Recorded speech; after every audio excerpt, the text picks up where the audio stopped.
Hello students, स्वागत है आप सभी का हमारे चैनल एनसीईआरटी मैथ वाला पर।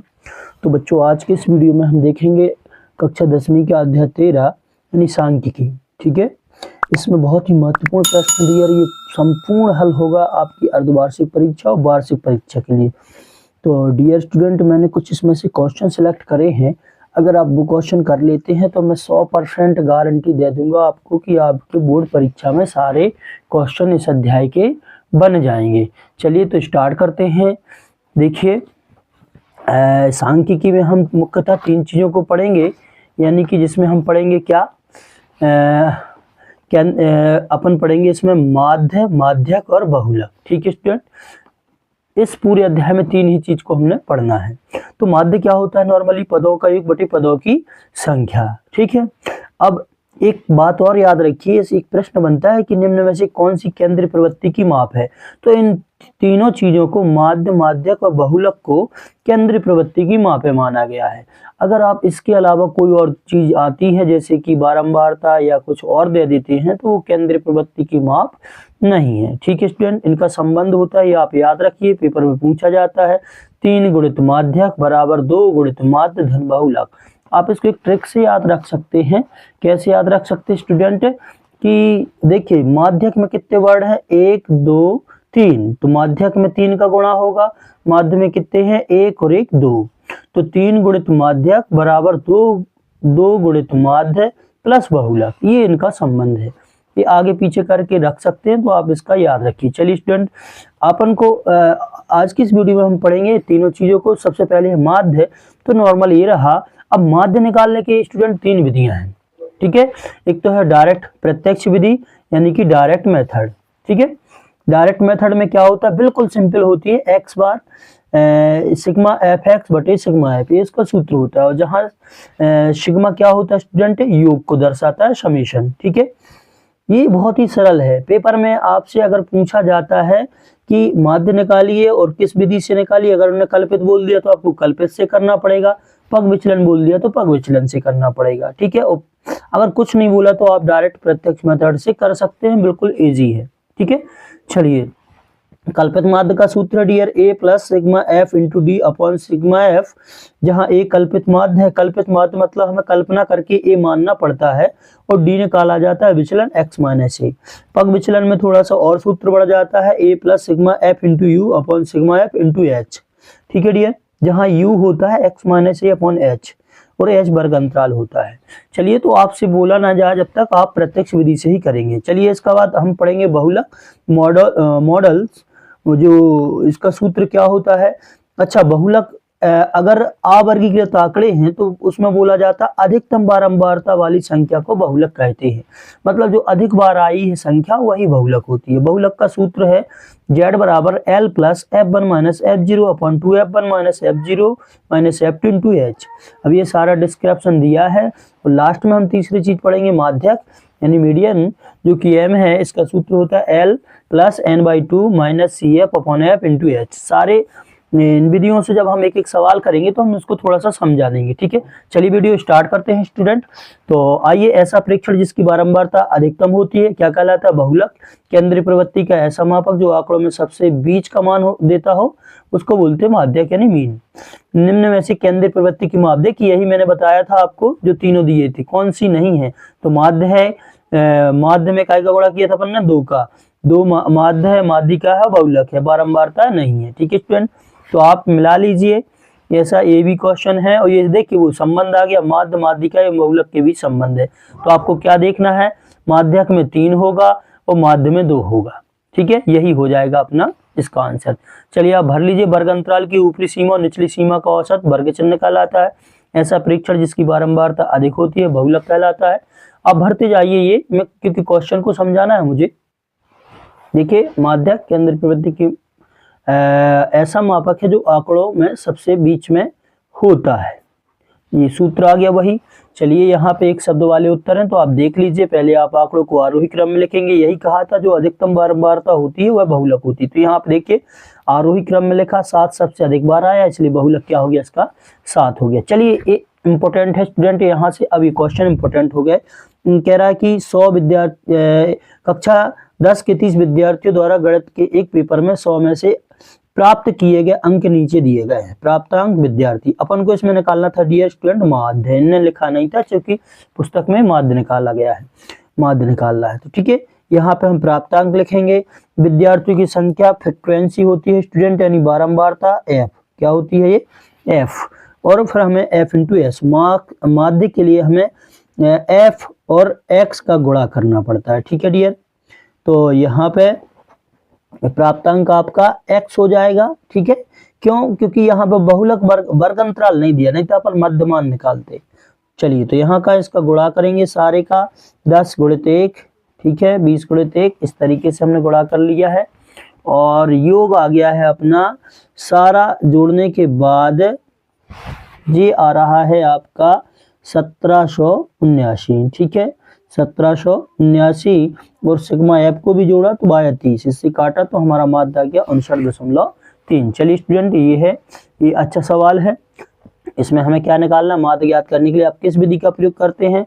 तो अपन ने यहाँ पर डायरेक्टली वही की है, sigma F x into sigma F. देखिए यहाँ पे वर्ग अंतराल है, तो ये वर्ग अंतराल हो गया, और ये घरों की संख्या फ्रीक्वेंसी हो गई एफ, और हमें यहाँ पे एक्स निकालना पड़ेगा। एक्स होगा डियर जो वर्ग अंतराल है, इन दोनों को जोड़ के आधा करेंगे। देखिए तो 2 और 0 का आधा 1, 4 2 6, 6 का आधा 3, 6 और 4 10, 10 का आधा 5। इस तरीके से आप इसको निकाल लेंगे। ठीक है डियर, तो ये हमारा योग हो जाएगा 162। अब हमें माध्य निकालना है, तो ये आपका माध्य हो जाएगा।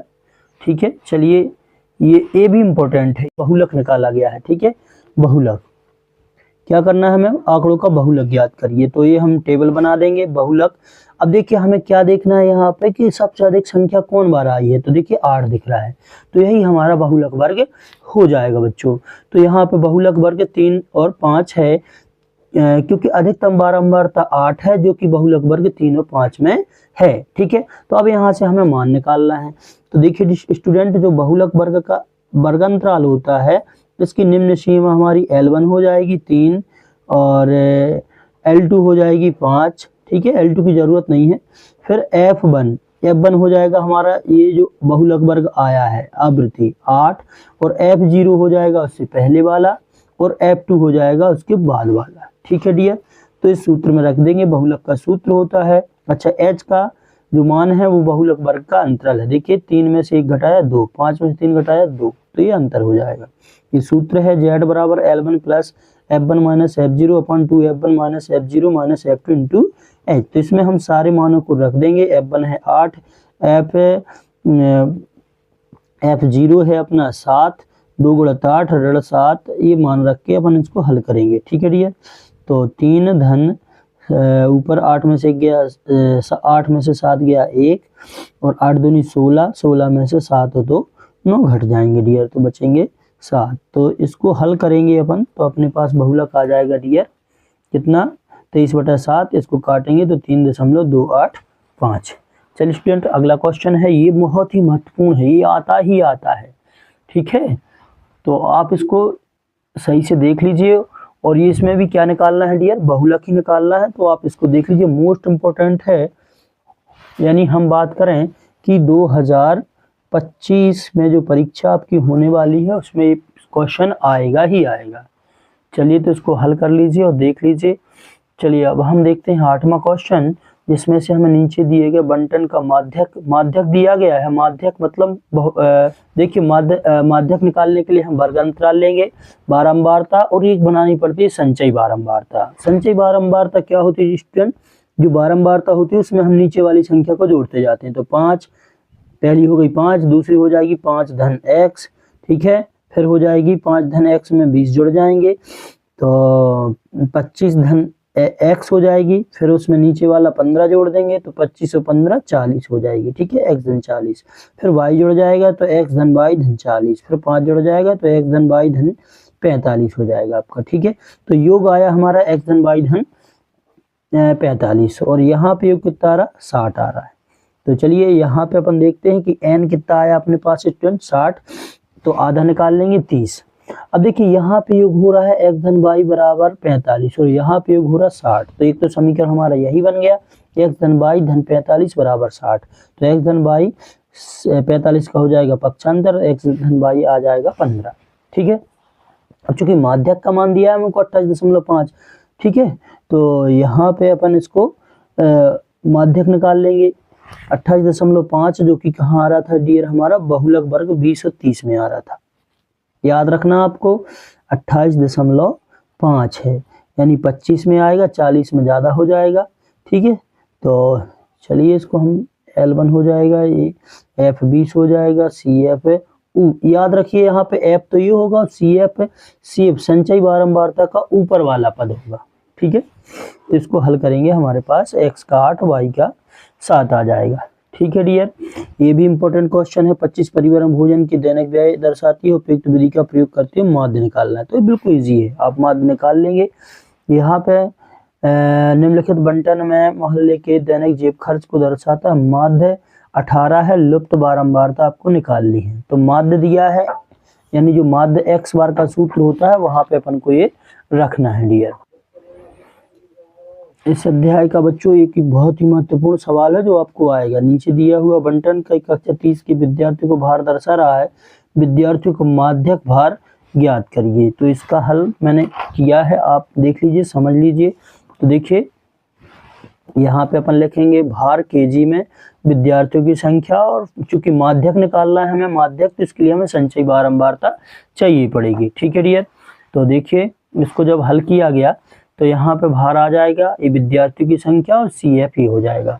CF कैसे निकालना पड़ता है आप देख लीजिए अच्छे से। ये 2 का 2, 2 में फिर नीचे वाला जुड़ेगा, 2 धन 3 बराबर 5।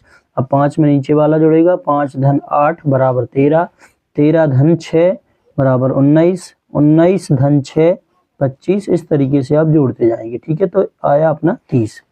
यहाँ पे भी योग 30 आया। यहाँ पे हम n/2 निकालेंगे डियर, क्योंकि हमारे माध्यक में n/2 होता है। तो n/2 निकाला जो क्या है 15, और इससे हमें पता चल जाएगा कि किस बहुलक वर्ग में है। जो बहुलक वर्ग 55 से कहाँ आ रहा है अपना डियर, देखिए यहाँ से काउंट कर लीजिएगा, पहला दूसरा तीसरा, तीसरे में आ रहा है। तो यहाँ पे पहला दूसरा तीसरा यानी 50 और 55 में आया। किस में आया डियर, सॉरी, यहाँ पे अपन को देखना जो अपना 15 आया है, यहाँ संचयी बारंबारता में किस में निहित होगा, 13 के पास होगा कि 19 के पास होगा। तो हमें यहाँ पे कम नहीं चलेंगे, अपन थोड़ा सा आगे वाला देख लेंगे। ठीक है डियर, यानी 19 में होगा हमारा क्या 15, 13 में तो कम पड़ जाएगा, तो 19 में होगा, मतलब चौथा बहुलक वर्ग देखना हमें, ये 55 से 60। चाहो तो अपन इसको ऐसा अंडरलाइन कर सकते हैं। ठीक है डियर, इस तरीके से ये कर दिया अपन ने। तो F हो गया ये। अब यहाँ पे जो CF होगा डियर, ये ऊपर वाला होगा CF। ठीक है, तो डियर हमारा क्या आया था, CF आया 13 और H आया यहाँ पे 15। CF आपको याद रखना है, F ये होगा और CF इसके ऊपर वाली, अपन ने अभी अगले क्वेश्चन में भी देखा। ठीक है डियर, तो L1 हो गया हमारा बहुलक वर्ग की निम्न सीमा यानी कि 55। F हो गया हमारी आवृत्ति यानी कि 6। ठीक है, और 6। ठीक है, और CF हो गया हमारा ऊपर वाली संख्या यानी कि 13, और H हो गया हमारा इसका अंतर 5। इस सूत्र में जाके रख देंगे, 55 धन 13 15, n/2 कितना था 15, ऋण CF कितना था हमारे पास 13, तो 15 माइनस 13 बटे F क्या था हमारे पास, F था स्टूडेंट 6 इंटू H 5। ओके, 15 में 13 गया 2, बटा में कितना 6, तो गुणा में 5। तो डियर 2 और 5 का गुणा हो जाएगा, 5 दूनी 10, 10 बटा 6 क्या डियर हो जाएगा अपने पास 10 बटा 6। तो 6 से 10 को काट देंगे, 6 एकम 6 बचे 4 होगा 40, 6 छम 36। अब फिर से बच रहा है 6 छम 36, 6 6 आएगा तो अपन यहाँ पे एक पॉइंट बढ़ा देंगे। ठीक है, तो 55 धन 1.67 हो जाएगा 56.67 kg। ये आपकी हो जाएगी डियर क्या माध्यिका यानी माध्यक। ठीक है, बहुत ही महत्वपूर्ण प्रश्न था। चलिए एक और महत्वपूर्ण प्रश्न है वो और देख लेते हैं अपन, और फिर इसके बाद अगला वीडियो देखेंगे। देखिए ये वाला क्वेश्चन था, ये भी आपका वार्षिक परीक्षा में आना ही है। कह रहा है एक पौधे की 40 पत्तियों की लंबाई निकटतम मिलीमीटर में मापी गई है। आंकड़ों को निम्नलिखित सारणी के रूप में निरूपित किया जाता है। लंबाई है। अब देखिए यहाँ पे बहुलक वर्ग का एक सा नहीं, 118 से 126, अब यहाँ पे 127 लिया गया है, ये इंपॉर्टेंट है तो आपको ये समझना है। तो देखिए इसमें क्या करते हैं हम, बहुलक इनका अंतर निम्न सीमा अगले की उच्च निम्न, पहले बहुलक वर्ग की उच्च सीमा पहले दूसरे की निम्न सीमा बनती है, ठीक है। तो यहाँ पे हम आधा पॉइंट इसमें से घटा देंगे, आधा इसमें से घटा देंगे, देखिए तो क्या बचेगा 17.5 और 126.5। इस तरीके से हमने इसको सॉरी हल करेंगे स्टूडेंट। तो ये आ जाएगा अपना F40 सिग्मा, इसका आ रहा है अपना कितना 38, यानी कि सिग्मा CF आ रहा है, ये तो निकल गई अपनी 40, ठीक है। तो अब यहाँ पे हमें n/2 निकालना है, जो कि आया बच्चों हमारा 20। अब 20 देखेंगे हम कहाँ पे होगा अपना, 17 में तो होगा नहीं, ये होगा 29 में, पहला दूसरा तीसरा चौथे में, पहला दूसरा तीसरा चौथे में, मतलब कि ये चौथा होगा अपना, इसमें आ जाएगा, ठीक है। तो अपन देखते हैं। तो डियर F सिग्मा F से ज़रूरत नहीं है, मैं चूँकि हमें माध्यक निकालना है, तो n/2 जो कि आया 20। अब 20 को हमें देखना है बच्चों कि CF में किस में होगा, तो हमें पता चला 29 में, ठीक है। तो इसको अंडरलाइन कर लेंगे, ये F हो जाएगा, ये L हो जाएगा और इसके ऊपर वाली CF हो जाएगी, ठीक है। यहाँ पे अपन ने फिर मान निकाल लिए, CF आई अपनी क्या, इसके ऊपर वाली 17, इसमें रख देंगे। n/2 था 20, CF आया हमारा 17 और बटे में F था 12 और L1 था 144.5 गुणा H का कितना 9। तो इसमें रख के हल कर देंगे, 144.5 प्लस 20 में से 17 जाएंगे तो 3 बचेंगे, कितने बचेंगे डियर 3, 3 त्रिका 9, 9/4, इसको हम काट देंगे, 4 दूनी 8, 2.25, तो ये आ गया 146.75 mm, ठीक है डियर। तो आशा है आपको वीडियो अच्छा लगा होगा। वीडियो लंबा भली है लेकिन बहुत ही महत्वपूर्ण प्रश्न है इसमें डियर, अगर आप ये कर लेते हैं तो मैं 100% गारंटी देता हूं कि आपसे क्वेश्चन सारे क्वेश्चन इस अध्याय के बन जाएंगे। चलिए मिलते हैं next video, bye bye, take care, ध्यान रखिए अपना और पढ़ाई करते रहिए। और जी हाँ, एक साथ एक बात और कि अगर आप चैनल पर पहली बार आए हैं तो चैनल के लिए सब्सक्राइब कर लीजिए और अपने दोस्तों के साथ शेयर जरूर कर दीजिएगा। Bye bye, take care.